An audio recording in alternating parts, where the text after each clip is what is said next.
क्यों नहीं उठेंगे, पर वो क्यों की बात ही नहीं हुई।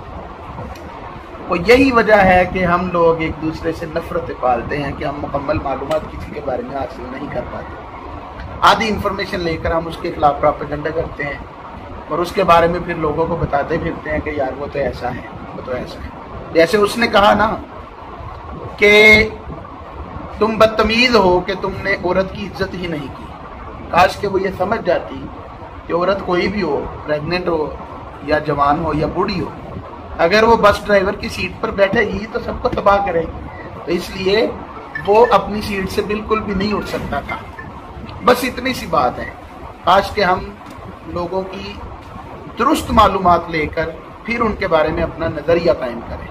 अगर यही तरीक़ाकार रहेगा ना कि हम लोग थोड़ी मालूमात किसी के बारे में लेकर उसके बारे में कमेंट्स पास कर देंगे, तो फिर